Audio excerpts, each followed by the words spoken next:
Hello and welcome to Analysis with me, John Rees. Abu Hamza al-Masri was found guilty in a New York court of terror offences this week. The jury concluded that he was guilty of kidnapping 16 tourists in Yemen in 1998 and aided others who were convicted of terrorist crimes such as the shoe bomber, Richard Reed. Abu Hamza was extradited to the US after a 10-year battle in the UK courts.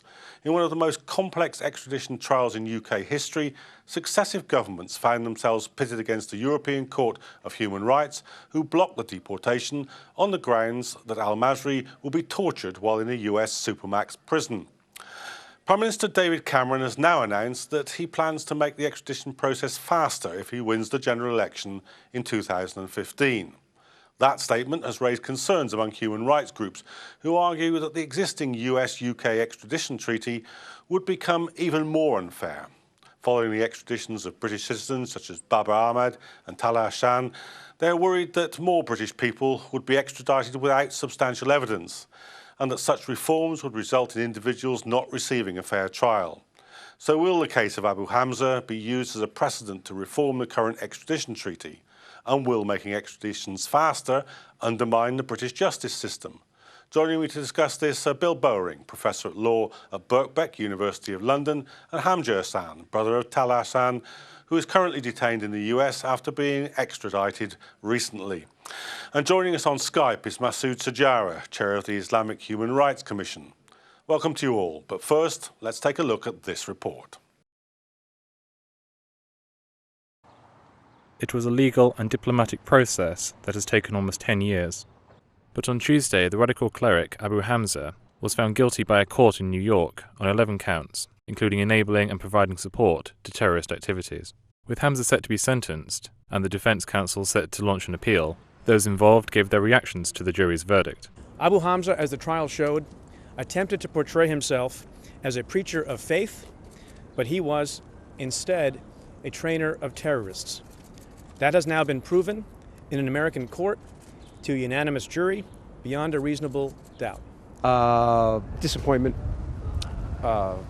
Disappointment also in the sense that it confirmed our fears about the nature of the evidence and the volume of the evidence about expression, his sermons, his statements, his public persona, overwhelming any evaluation of the evidence in terms of conduct. While the outcome was widely anticipated, many have questioned whether the proceedings took place in a truly legal context.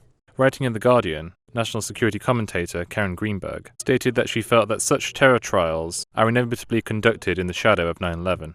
The Abu Hamza verdict follows a lengthy process by the British and American governments to extradite him to the US. Speaking to BBC Radio 4 following the announcement, Prime Minister David Cameron said that he was pleased by the jury's decision, adding that justice has finally been done.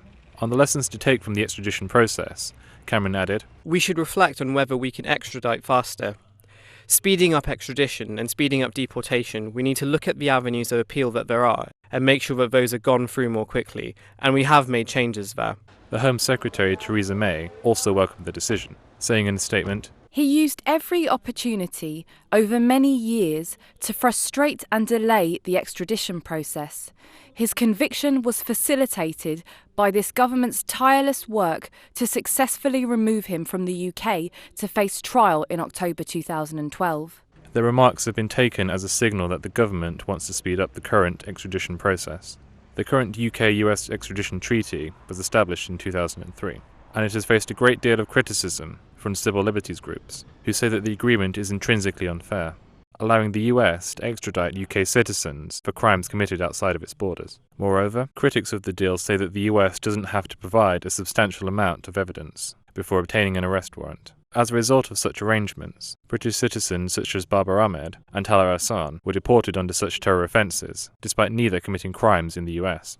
Many have also questioned why Abu Hamza faced trial in the United States and not the UK. Speaking about the deportation of Babar Ahmad, the London Mayor Boris Johnson questioned the need for extradition. "If there was a crime committed, it was committed in this country. There is absolutely no reason why this gentleman should not be produced before the British courts. British citizens shouldn't automatically be extradited for trial in America for alleged crimes which didn't all take place there." With the 16-year legal process against Abu Hamza nearing its end, many are now asking, is the UK-US treaty on extradition and effective form of justice. Nathaniel Nemasansam, Islam Channel. Bill, this was a long process, obviously, but it was a complex process and practically a unique process. So just talk us through why it did take so long, because obviously the politicians are making hay out of this, but there were real reasons for the length of this process, weren't there? Well, the main reason actually is the European Court of Human Rights. And so it's actually been 10 years since Abu Hamza was arrested. But the fact is that the European Court of Human Rights, though they issued interim measures to stop him from being deported, and that of course wasn't a finding that he was going to be tortured, because in 2012 they gave a judgment that in fact he didn't expect torture and therefore he could be sent back to the US. So I think what is now being said is that the European Court of Human Rights, having given its judgment that conditions in United States prisons don't violate Article 3, which is the prohibition of torture, it's going to be quite a lot faster because the European Court of Human Rights isn't going to stop it. Right, so there will be no process of intervention from the court because they've now settled that matter in future cases. That's right. And wasn't there also a point where the British government suddenly decided that it wanted to try Hamza that here? That really held things up as well. So there've been two processes really which have produced this lengthy sojourn in the courts for Abu Hamza. Yes. One, the intervention of the European Court, and the other, the decision by the British government. Why did the British? That was in 2006. Why did the British government suddenly decide to do that? That is, I mean, commentators have all said that this is really fairly bizarre, as a matter of fact. And if the idea was to give the Americans what they wanted, then that was not the way of doing it, of course. And also if the object was to get him out of the country. So so nobody has given a satisfactory explanation why that decision was taken. Mm. So, Hamza, is the fear that something which we've heard was quite an exceptional process and led to an exceptionally lengthy process might be used to cut short processes which would be legitimate in other cases? Yeah. I view the key problem as not necessarily the European Court of Human Rights, but what is called forum, which means we can't, what should have been done is these cases should be brought before a British court of law well over a decade ago, and that's all every extradition campaign is asking for, and it's something even the Conservatives, when they're in opposition, everyone from David Cameron to Dominic Grieve to Theresa May. And as we heard, Boris Johnson wanted, so if people are, British citizens have committed crimes here, then they should be put before a British court of law rather than go through a standard extraditions appeal.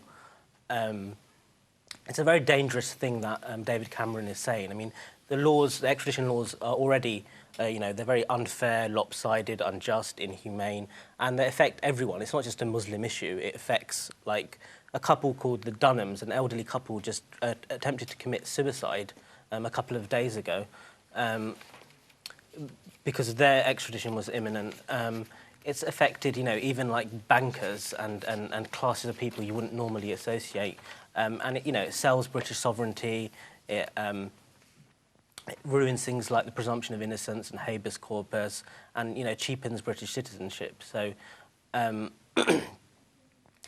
should be reforms, and they're long overdue. But they should focus on how we can get more domestic prosecutions, and it's a troubling, outstanding question why people aren't being tried in British courts of law. Mm.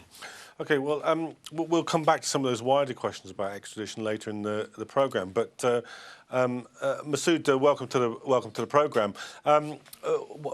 Do you think now that there is a serious threat to the extradition, to the fairness of the extradition process, because the politicians will use the kind of Abu Hamza case as a way of reforming, whatever that word means in this context, the extradition procedures?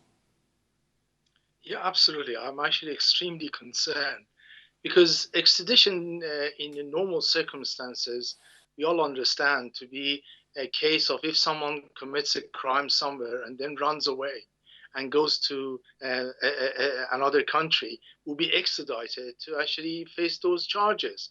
And there is a validity for that, and there needs to be treaties to do that. So there will be no hiding place for criminals. But here we got the case of people living in Britain, never left, never been to the United States, and just because the website was based in United States or other allegations, they're actually sort of uprooted from Britain and sent there. And the fact that the government thinks that that is really acceptable, it's one of the two things. Either the standard of the due process in United States is substandard, and we could prosecute people with the lesser standards than we could do here, or indeed we articulating that our sort of judicial system is non-existent and it has got tremendous faults. So that's why we are not using our own system and we're relying on United States. And then this is almost sort of brings the sort of the concept that all you have to do is deport people for the crimes they committed, like olden days of people being sent to Australia and America for stealing a loaf of bread.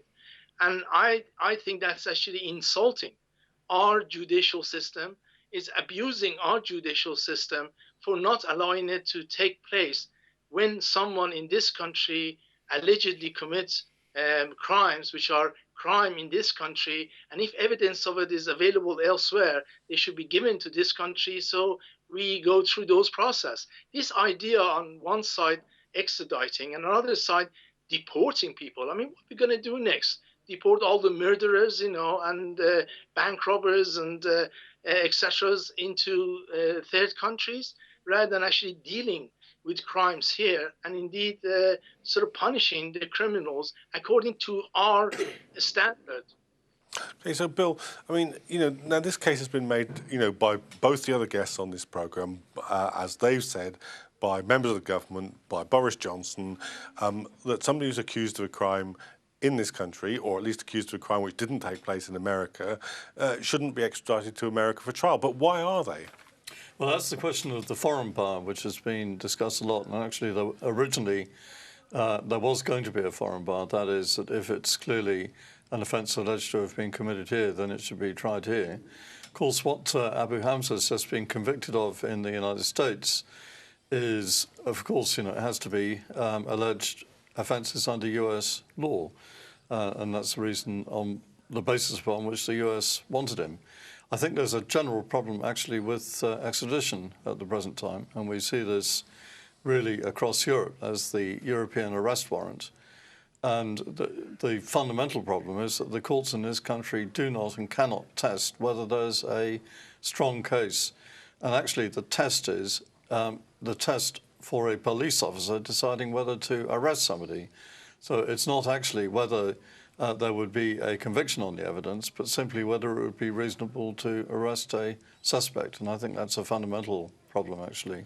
So just from this point, so why does that pose such a problem? What's the heart of the matter there? Then it means that the court here, I mean, and this is the case with extradition requests from European countries, Council of Europe member states, that the court can only look at the procedure, or to see whether there's political motivation involved, or to see whether extradition would mean a real risk of a violation of fundamental human rights. And the problem is that the court is just not able to look at the substance of the case. I see. So was that a factor in the case, that your brother's case? Was that an issue there? So I'd just like to answer that question, Yeah. the previous question, which is, I think it's really emerged during Abu Hamza's trial that there was a collision between and a collaboration between British intelligence, MI5, and Abu Hamza in the 1990s, and this wasn't admissible in a US court of law. And his defence lawyers tried to raise it, didn't they? Yeah, and the judge said this couldn't be open, and the public needs to know what. But let's just, because it's an important point, just what was being said here, because in most of the mainstream news it was referred to, but the detail wasn't there. So what was actually being said here? So I think during the 1990s there was an active collaboration that was filed in the dossier that wasn't admissible in the US court between British intelligence and a lot of what you'd call extremist preachers. And This is well documented by people like Mark Curtis and Nafez Ahmed and other investigative journalists. And the public needs to know what this collaboration is, the British public, and yet it can't be openly seen. And I view that as one of the key issues, this protection of the British intelligence service and some of the abusive collaborative procedures as one of the key issues, and why people were not, as a common sense would dictate, have a British case. And we should also remember it was 3 British citizens who were killed in this Yemeni kidnapping, and supposedly it's an insult to them as well that it should take 10 years and export when they could have easily been dealt with 10 years ago. Just going to have to stop you there because we've reached the end of the first part of our discussion of the implications of the Abu Hamza convictions for British extradition law. But we'll be going back to this after the break, so do rejoin us for the second part of this discussion.